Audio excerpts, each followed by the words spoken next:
Here's what I've noticed after testing hundreds of different AI prompts. Most people are missing out on results that could be 10 times better. And the interesting part? I found copy and paste templates of prompts that have changed the way how I use ChatGPT. So today I'm sharing 10 prompt engineering hacks from beginner friendly to advanced techniques. You'll be able to copy every single one and use them straight away. Whether you're just getting started with AI or you're an expert, you'll find templates that will help you improve your workflow. For those of you who are new here, my name is Cian and I'm the AI Productivity Coach. My goal in this channel is to make you more productive using AI, so if that sounds like you, please subscribe and join me on this journey. For all these prompt hacks, I'll leave a link in the description where you can grab all of them and copy and paste them. But for now, let's dive into our first hack. Hack number 1 is self-improving prompts. Basically, rate my prompt out of 10. This one completely changed my approach to prompting. Instead of spending time trying to perfect the prompt myself, I just ask AI what I need to make it better. Let me show you how this works. Let's say I want ChatGPT to write a social media post promoting my new service. I might start with something like, write a social media post about my new coaching service. The response comes back and it's okay, but it doesn't quite hit the mark. It feels bland, missing the spark that I'm looking for. So rather than spending the next 20 minutes rewriting the prompt in 5 different ways, let's try this instead. So let's get our prompt and ask ChatGPT to rate this prompt on a scale of 1 to 10. So ChatGPT might come back with a 3 out of 10, a 6 out of 10 in this case, or even a 9 out of 10. So then you can follow up with what would make it a 10 out of 10. And boom, ChatGPT tells me exactly what I need to get a 10 out of 10 prompt. And it even gives me an example prompt that I can tailor. Try this on your next prompt and see what rating you get and how you can improve it. Hack number 2, which is bold all changes. And this is how I avoid the edit comparison headache. Picture this, you're editing a really important email. You get a revised version from AI, but you actually can't tell where the changes have been made and what words or phrases have been updated. Here's what I do to help me save time and understand the changes. I ask ChatGPT to bold all changes it makes between different versions. So for example, you can ask ChatGPT to edit this email below for clarity and bold all your changes. Now, every single tweak stands out instantly, and you can decide whether you want to keep the change or remove it. Just remember to unbold all the changes before you send it. Otherwise, it just looks like your email is really intense. Moving on to hack number 3, reverse prompting. You can basically work backwards to get the perfect prompt. I used to spend ages trying to get the perfect prompt for something I was working on, until I discovered reverse prompting. And here's the concept. Instead of trying to write a prompt from scratch, you take an example of a really good output and then ask ChatGPT to create the prompt that would create that good output. Let me walk you through exactly how this works. Let's say you come across an amazing project update that you really like the format of, and you have to recreate this report every single week, albeit some of the details will change within it. So you can then take that example, paste into ChatGPT, and then use this prompt. Analyze this text and generate a detailed prompt that would instruct you to produce similar writing.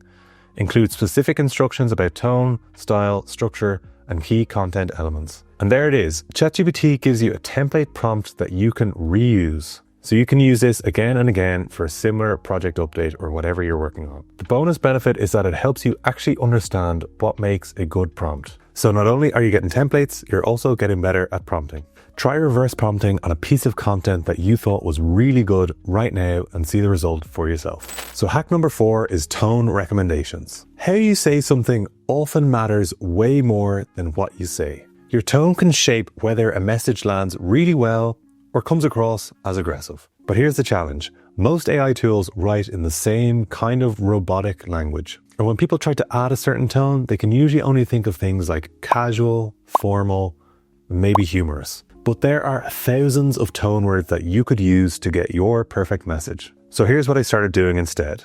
I would describe the situation and then ask ChatGPT for a recommendation of what tone I should use. So here's an example. Imagine you're writing an email to your CMO with a strategic suggestion. You want to sound confident, but also open to feedback. Suggest 3 to 5 tone words I can use to shape this message and explain the considerations for each. The AI will then give you tailored, precise options like confident, collaborative, strategic, curious, and respectful. And it even gives you explanations as to why you should use this tone. This approach gets you way closer to the vibe that you're going for and saves you a lot of guesswork. Moving on to hack number 5, negative prompting.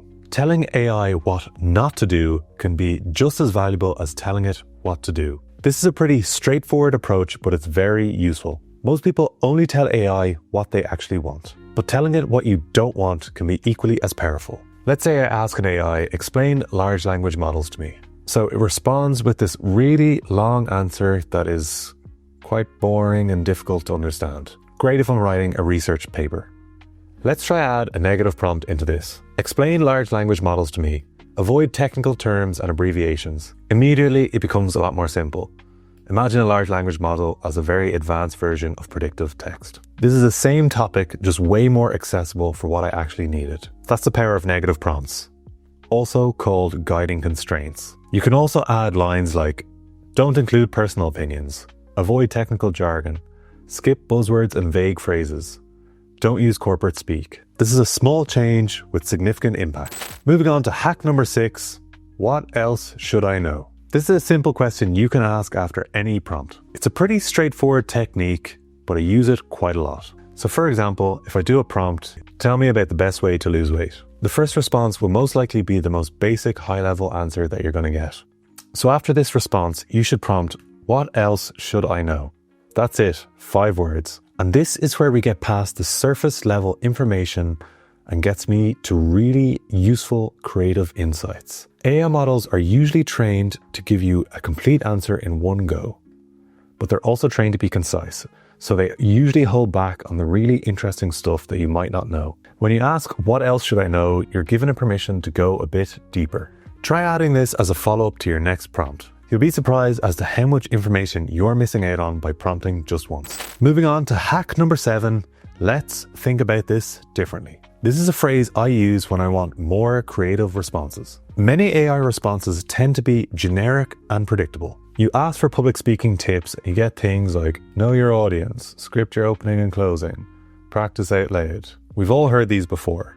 But adding these 5 words can shift the response entirely. So instead of give me public speaking tips, I'll say, give me public speaking tips. Let's think about this differently. And the response is completely different. It's the same question, but you're getting really creative answers to what you're asking. This technique works because it encourages the AI to move beyond the standard responses and explore alternative angles. Add, let's think about this differently to your next prompt when you really want a creative answer.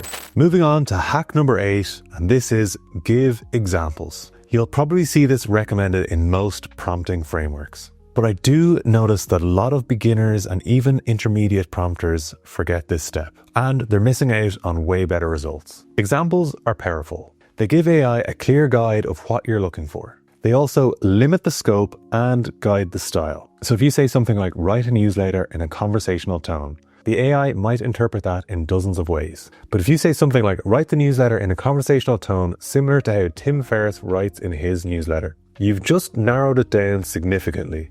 Some AI tools even let you link directly to a website or upload a document as a reference. So when crafting your next prompt, consider including a sample of the writing style you're aiming for, linking to similar content, or uploading reference materials. Examples help AI understand what good looks like to you, and that makes a real difference. Moving on to hack number 9, which is context engineering. Let me explain why context engineering is actually becoming more important than prompt engineering. This concept is significant, so bear with me. Imagine someone texts you, we need to talk. Your heart drops, right? Those 3 words feel quite ominous. But if they say something like, we need to talk about your raise, the whole context of the situation changes. Suddenly, you're really excited. Context changes everything. And in an AI world, I'm seeing a big shift from prompt engineering to context engineering. So what's the difference?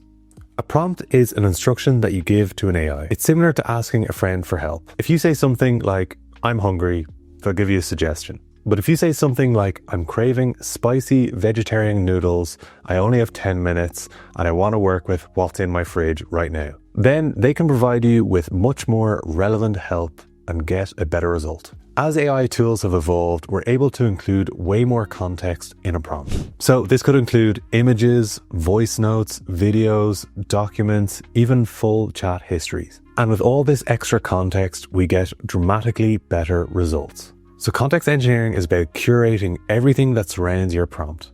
And that includes background information, examples from past work, user preferences, visual context, brand guidelines, previous versions, and a host of many other things. But here's the balance to consider. Too little context gives you generic responses, but too much context can overwhelm the AI and dilute your response. So as an example, instead of saying create a product description for our new bag, you can do something like use the same prompt, but then also upload product photos, attach your brand guidelines, include a competitor analysis, and add customer reviews from similar products. It's the same question with significantly different quality of output. I created a full video on context engineering, which you can check out right here. Context engineering is where I'm seeing the real craft develop. So if you want to go to the next level, make sure you're thinking about it for all your prompts. And finally, hack number 10 is use dictation. This is a simple time saver that I use quite a lot. And frankly, it's quite underused by a lot of people. So the dictation function basically allows you to speak your prompt out loud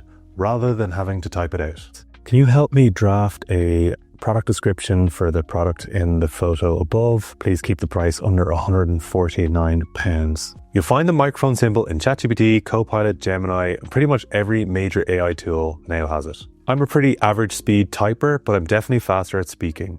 So let me show you the difference with a quick prompt. Summarize this and highlight the key takeaways and next steps. Speaking it out took me a couple of seconds and typing was way longer. And this was a very short prompt. You can think about how much time you'll save when you're doing a really long prompt. One thing to note, if you're in a shared space, make sure people know that you're talking to an AI and not asking them to do things for you. So here's what I'd suggest. You can apply pretty much all of these immediately. They're quite simple and easy to try out. What I recommend is just trying out one. You can choose your favorite one from the 10 and see how much that helps improve your prompt or speed up the process. I'll include a link in the description with copy and paste templates of all of these prompt hacks that I've shared today. If you found this tutorial helpful, please make sure to like the video and subscribe to the channel. I share AI tips weekly and want to make sure that you're on the journey with me. I also have a weekly newsletter where I share AI tips directly to you. You can subscribe to the newsletter using the link in the description. Thank you so much for watching. Try out some of those prompt hacks right now, and I'll see you in the next video.